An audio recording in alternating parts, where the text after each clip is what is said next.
Halo teman-teman, sebelum kenalan dengan classical perspective dan juga humanistic perspective, kita kenalan dulu dengan the evolution of management thinking, yaitu perkembangan pemikiran manajemen menggambarkan perubahan cara pandang dalam mengelola organisasi sebagai respon terhadap tuntutan zaman. Awalnya, manajemen menekankan efisiensi dan struktur formal melalui perspektif klasik. Kemudian, muncullah perspektif humanistik yang menyoroti peran manusia, motivasi, dan hubungan sosial dalam organisasi. Seiring globalisasi dan kemajuan teknologi, pendekatan manajemen berkembang menjadi lebih adaptif dan memandang organisasi sebagai sistem terbuka yang harus mampu menyesuaikan diri dengan lingkungan yang dinamis. Nah, yang pertama ada classical perspective. Perkembangan awal pemikiran manajemen perspektif klasik dalam buku manajemen edisi ke-12 karya Richard dan Duff muncul pada revolusi industri yang berkembang pada akhir abad ke-19 hingga awal abad ke-20, ketika pabrik-pabrik berkembang pesat dan membutuhkan sistem kerja yang lebih teratur. Nah, dalam classical perspektif ini masih terbagi menjadi 3 lagi pendekatan utama dalam perspektif klasik manajemen. Nah, yang pertama ada scientific management. Dalam scientific management yang dipelopori oleh Frederick Winslow Taylor, Taylor berpendapat bahwa pekerjaan harus dianalisis secara sistematis untuk menemukan cara terbaik dalam melaksanakannya. Menggantikan kebiasaan kerja berdasarkan tradisi atau perkiraan semata. Ia menunjukkan keberhasilan pendekatannya di Bethlehem Steel dengan meningkatkan produktivitas pekerja secara signifikan melalui standar kerja yang jelas dan sistem insentif upah. Secara umum, scientific management menekankan pengembangan metode standar kerja, seleksi, dan pelatihan kerja yang sesuai, pengawasan yang terencana, serta pemberian insentif berdasarkan kinerja. Kontribusi utama pendekatan ini adalah meningkatnya produktivitas dan lahirnya sistem kerja yang lebih terstruktur. Namun, pendekatan ini juga dikritik karena kurang memperhatikan aspek sosial dan kebutuhan psikologis pekerja, serta cenderung memandang karyawan sebagai bagian dari sistem produksi semata. Yang kedua ada bureaucratic organization yang dikembangkan oleh Max Weber yang saat itu tumbuh di akhir abad ke-19 di era masyarakat menuju organisasi yang lebih besar, dari pertanian yang mempekerjakan puluhan orang menjadi industrial atau pabrik yang mempekerjakan hingga ribuan orang. Sebagian besar organisasi pada saat itu dijalankan berdasarkan otoritas tradisional, di mana pemimpin dihormati karena garis keturunan atau posisi yang diwariskan, bukan karena keahlian. Secara umum, teori birokrasi Max Weber memiliki kelebihan dalam menciptakan struktur organisasi yang jelas, pembagian tugas yang tegas, serta sistem aturan tertulis yang menjamin konsistensi dan keadilan dalam perlakuan terhadap karyawan. Seleksi dan promosi berdasarkan kompetensi juga meningkatkan profesionalisme serta efisiensi, terutama dalam organisasi besar yang kompleks. Namun, birokrasi juga memiliki kelemahan, yaitu cenderung kaku, lambat dalam pengambilan keputusan, dan kurang fleksibel terhadap perubahan. Selain itu, penerapan aturan yang terlalu ketat dapat mengurangi kreativitas serta mengabaikan aspek kemanusiaan dalam organisasi. Yang ketiga ada administrative principles, merupakan bagian dari perspektif klasik yang dikembangkan oleh Henry Fayol pada awal abad ke-20 ketika organisasi industri berkembang semakin besar dan kompleks. Berbeda dengan scientific management yang berfokus pada efisiensi kerja di tingkat operasional, Fayol menitik beratkan pada bagaimana organisasi dikelola secara menyeluruh dari sudut pandang manajer. Berdasarkan pengalamannya sebagai praktisi, ia melihat bahwa keberhasilan organisasi sangat bergantung pada kemampuan manajemen dalam mengkoordinasikan seluruh sumber daya secara sistematis dan terarah. Fayol merumuskan fungsi manajemen yang bersifat universal yang sama-sama kita tahu, yaitu planning, organizing, leading, dan controlling sebagai kerangka dasar tugas manajer. Ia juga menetapkan prinsip-prinsip seperti pembagian kerja, kesatuan perintah, keseimbangan antara wewenang dan juga tanggung jawab, disiplin, serta mengutamakan kepentingan organisasi. Gagasan ini mendapat respon positif karena memberikan pedoman praktis yang dapat diterapkan di berbagai jenis organisasi, meskipun kemudian dikritik karena bersifat umum dan kurang mempertimbangkan dinamika serta faktor manusia. Namun demikian, konsep Fayol tetap menjadi fondasi penting dalam teori dan praktik manajemen modern.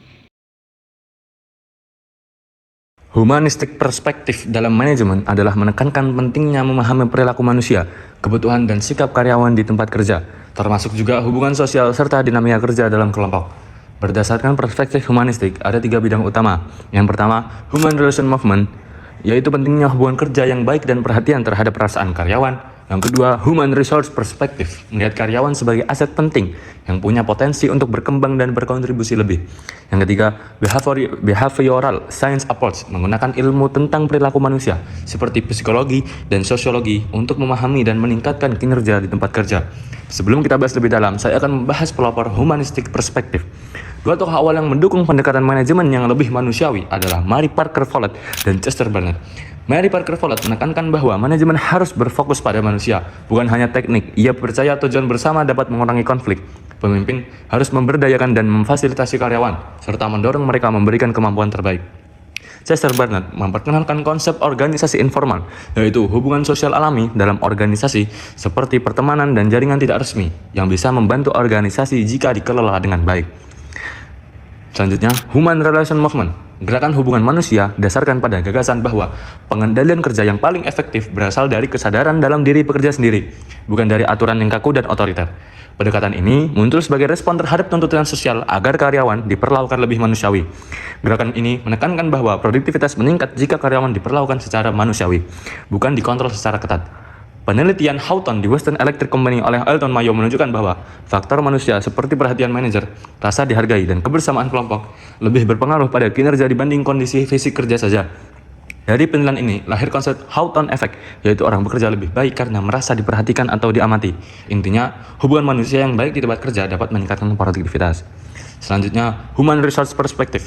Perspektif sumber daya manusia tetap menekankan partisipasi karyawan dan kepemimpinan yang peduli, tetapi lebih fokus pada pekerjaan sehari-hari yang dilakukan karyawan. Pendekatan ini menggabungkan desain pekerjaan dengan teori motivasi. Intinya, pekerjaan harus dirancang agar tidak terasa merendahkan atau membosankan, melainkan memberi kesempatan karyawan menggunakan potensi terbaik mereka. Behavioral Science Approach, pendekatan ilmu perilaku menggunakan metode ilmiah dan mengambil pengetahuan dari berbagai bidang seperti sosiologi, psikologi, dan antropologi, dan ekonomi untuk memahami perilaku serta interaksi manusia dalam organisasi. Pendekatan ini digunakan hampir di semua organisasi. Salah satu teknik penting dari pendekatan ini adalah organization development, yaitu upaya meningkatkan kesehatan dan efektivitas organisasi dengan membantu organisasi beradaptasi dengan perubahan, memperbaiki hubungan kerja di dalam organisasi, meningkatkan kemampuan memecahkan masalah. Sejak 1970-an, konsep organization development terus berkembang untuk menghadapi organisasi yang semakin kompleks dan tetap menjadi pendekatan penting bagi manajer. Pendekatan ilmu perilaku juga melahirkan berbagai konsep manajemen lain seperti struktur organisasi, tim kerja mandiri, budaya perusahaan, manajemen dengan sering turun langsung ke lapangan. Intinya, sejak 1970-an, pendekatan ilmu perilaku sangat memengaruhi alat, teknik, dan cara kerja manajemen modern. Selanjutnya, kita masuk ke recent historical trends.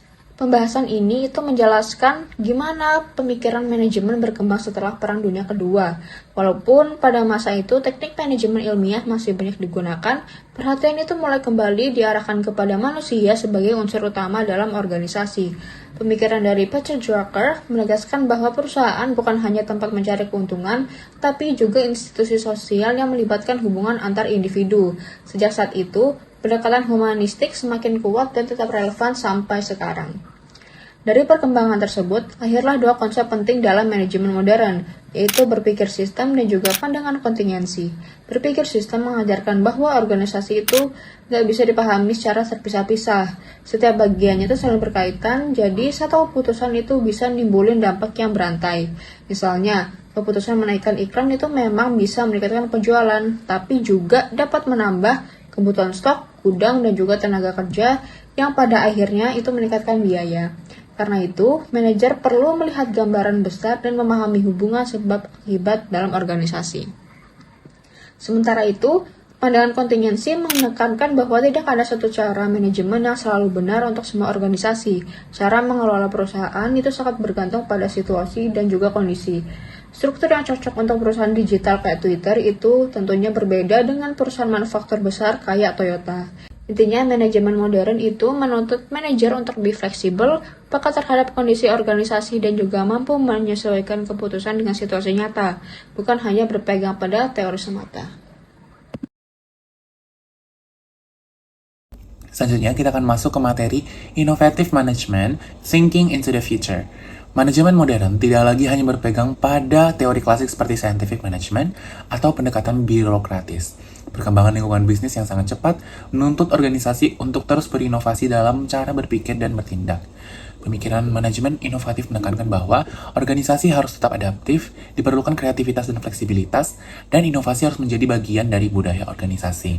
Contohnya, perusahaan seperti UPS mampu bertahan dan berkembang karena terus bertransformasi mengikuti perkembangan zaman.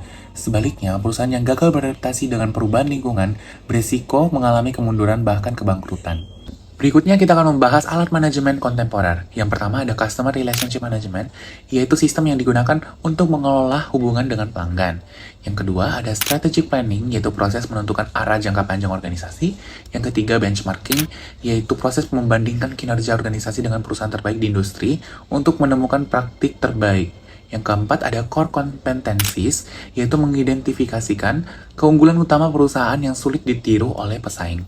Yang kelima, Change Management, yaitu mengelola perubahan organisasi agar berjalan lebih efektif dan meminimalisir resistensi karyawan. Lalu yang keenam ada Supply Chain Management, yaitu mengelola aliran barang dari jasa pemasok hingga konsumen akhir. Kita lanjut ke Managing the Technology Driven Workplace. Nah, perkembangan teknologi informasi telah mengubah cara organisasi beroperasi. Manajer harus mampu memanfaatkan teknologi sekaligus mengelola dampaknya terhadap karyawan dan struktur organisasi. Beberapa aspek penting dalam workplace berbasis teknologi yaitu yang pertama, Big Data Analytics, yaitu penggunaan teknologi dan metode analisis untuk mengolah data dalam jumlah yang sangat besar, kompleks dan beragam guna menemukan pola dan insight yang berguna bagi pengambilan keputusan. Nah, karakteristik big data sering dikenal dengan konsep 3V, yaitu volume, velocity, and variety. Contoh penerapannya itu yang pertama ada perusahaan e-commerce yang menganalisis perilaku belanja pelanggan, lalu ada media sosial mengumpulkan data preferensi pengguna, dan lain sebagainya. Manfaatnya ada banyak, dan ada beberapa yang akan saya sebutkan. Yang pertama ada prediksi tren pasar, efisiensi operasional, pengambilan keputusan lebih akurat, dan lain-lain sebagainya. Lalu ada supply chain management atau manajemen rantai pasok. Nah, supply chain management adalah pengelolaan seluruh rangkaian aktivitas, mulai dari pengadaan bahan baku, proses produksi, distribusi, hingga produk sampai ke konsumen akhir. Rantai pasok melibatkan supplier, manufakturer, distributor, retailer. Tujuan SCM adalah menekankan biaya, meningkatkan efisiensi, memastikan ketersediaan barang, serta meningkatkan kepuasan pelanggan. Namun, SCM juga menghadapi tantangan seperti isu etika dan kondisi kerja di negara berkembang, kompleksitas koordinasi global, dan resiko gangguan distribusi. Selanjutnya ada the bossless workplace atau tempat kerja tanpa atasan. Nah, konsep ini adalah struktur organisasi di mana hierarki tradisional dikurangi atau bahkan dihilangkan. Ciri-cirinya tidak ada bos langsung, pengambilan keputusan dilakukan secara kolektif, karyawan bertanggung jawab pada tim dan pelanggan, dan otonomi yang tinggi. Contoh praktiknya yaitu setiap karyawan menetapkan tujuan sendiri, evaluasi dilakukan oleh rekan kerja, dan tidak ada jabatan yang formal. Keuntungannya sendiri ada fleksibilitas yang tinggi, inovasi yang lebih meningkat, karyawan lebih mandiri, dan respons yang lebih cepat. Namun tantangannya sendiri, tidak semua orang siap dengan tanggung jawab tinggi. Dan yang terakhir ada employee engagement atau keterlibatan karyawan yang merupakan tingkat keterlibatan emosional dan komitmen karyawan terhadap pekerjaan dan organisasi. Karyawan yang engage, merasa puas dengan pekerjaannya, berkontribusi secara antusias, dan loyal terhadap perusahaan. Strategi untuk meningkatkan engagement ini sendiri yaitu yang pertama kita harus menjalin komunikasi yang lebih terbuka, pengembangan karir, pengakuan dan penghargaan, dan lain sebagainya. Kenapa employee engagement ini diperlukan? Yaitu karena generasi milenial dan Gen Z cenderung lebih menginginkan makna dalam pekerjaan, menghargai fleksibilitas, mengutamakan keseimbangan kerja dari kehidupan, dan menginginkan kesempatan untuk berkembang. Oleh karena itu, organisasi modern harus semakin fokus pada survei engagement dan pengembangan budaya kerja yang lebih suportif. Berikut merupakan studi kasus Barcelona Restaurant Group.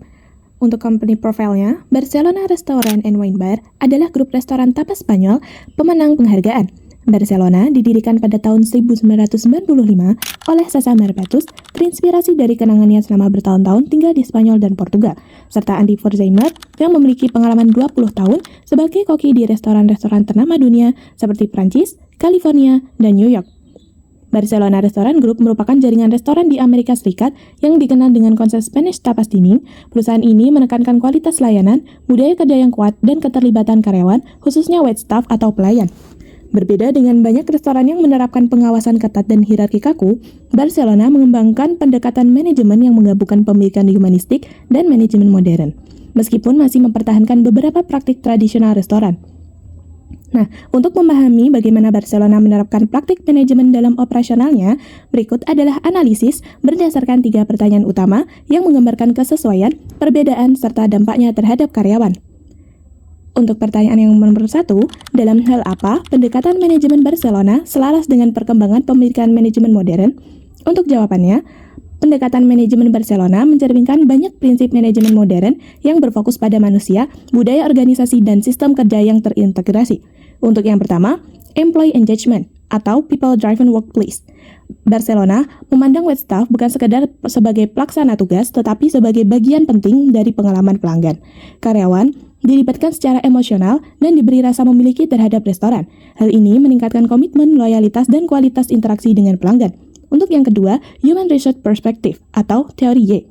Manajemen percaya bahwa karyawan mampu bertanggung jawab, berkembang, dan mengambil keputusan saat melayani pelanggan. Ini mencerminkan teori Y di mana karyawan dipercaya dan diberdayakan, bukan diawasi secara ketat. Kepercayaan ini mendorong inisiatif dan rasa profesionalisme. Untuk yang ketiga, budaya organisasi yang kuat. Nilai, sikap profesional, dan standar layanan ditanamkan melalui budaya kerja, bukan hanya aturan yang tertulis. Budaya ini membentuk perilaku secara alami dan konsisten. Pendekatan ini sejalan dengan behavior science approach yang menekankan pentingnya motivasi, sikap, dan interaksi sosial dalam organisasi. Yang keempat, system thinking atau pendekatan sistem. Barcelona memahami bahwa kualitas layanan adalah hasil dari sistem yang saling terhubung, dapur, pelayan, manajer, dan pelanggan. Masalah pelayanan tidak langsung dihadapi kesalahan individu, tetapi dianalisis sebagai bagian dari sistem kerja yang lebih luas. Ini menunjukkan pemikiran manajemen yang komprehensif dan tidak parsial. Untuk yang terakhir, customer-centered management. Manajemen modern menempatkan pelanggan sebagai pusat strategi bisnis. Barcelona membangun seluruh konsep restoran, mulai dari suasana, menu, hingga interaksi pelayan, dengan orientasi pada pengalaman pelanggan secara menyeluruh. Untuk pertanyaan kedua, dalam hal apa pendekatan manajemen Barcelona bertentangan dengan perkembangan manajemen kontemporer? Meskipun banyak selaras dengan manajemen modern, pendekatan Barcelona juga memiliki sisi yang kurang sejalan dengan beberapa tren kontemporer. Yang pertama, standar kinerja yang sangat tinggi. Standar profesionalisme yang kuat bisa menimbulkan tekanan besar yang kurang sejalan dengan tren manajemen saat ini, yang menekankan keseimbangan kerja dan kehidupan pribadi. Yang kedua, ada tekanan kerja emosional. Wait staff dituntut untuk selalu tampil ramah, energik, dan profesional terlepas dari kondisi pribadi mereka. Yang ketiga, ada selektif terhadap tipe karyawan tertentu. Pendekatan ini lebih cocok untuk individu yang memiliki passion tinggi, tahan tekanan, dan berorientasi pada performa. Yang keempat, ada budaya high performance yang intens. Budaya kerja yang sangat berorientasi pada kualitas dan reputasi dapat menciptakan lingkungan kompetitif yang tidak selalu nyaman bagi semua orang. Selanjutnya, pertanyaan yang ketiga, apa saja aspek pekerjaan restoran yang paling menantang bagi wait staff dan bagaimana pendekatan Barcelona membantu mereka mengatasi sisi negatif pekerjaan tersebut? Untuk tantangannya, yang pertama ada jam kerja panjang dan tidak menentu. Yang kedua, ada tekanan dari pelanggan dengan berbagai karakter. Yang ketiga, ada pekerjaan fisik yang melelahkan. Yang keempat, ada tuntutan emosional untuk selalu ramah dan profesional. Yang kelima, ada risiko kejenuhan dan turnover yang tinggi. Cara Barcelona mengatasinya, yang pertama ada makna dalam pekerjaan. Wait staff diberi pemahaman bahwa mereka adalah ambasador budaya restoran, bukan sekadar pelayan. Mereka menjadi bagian dari pengalaman dan cerita yang dirasakan pelanggan. Selanjutnya, yang kedua ada rasa memiliki. Budaya kerja yang kuat menciptakan solidaritas tim. Karyawan merasa menjadi bagian dari komunitas, bukan hanya pekerja sementara. Yang ketiga ada pengakuan dan pengembangan diri. Karyawan mendapatkan pelatihan, pembelajaran tentang wine dan hospitality, serta pengalaman profesional yang bernilai tinggi untuk karir mereka ke depan. Yang keempat ada motivasi intrinsik. Motivasi tidak hanya berasal dari gaji, tetapi juga dari rasa pencapaian dan profesionalisme. Yang kelima ada dukungan sistem dan tim. Adanya dukungan dari manajer dan rekan kerja untuk menjaga standar layanan tetap tinggi.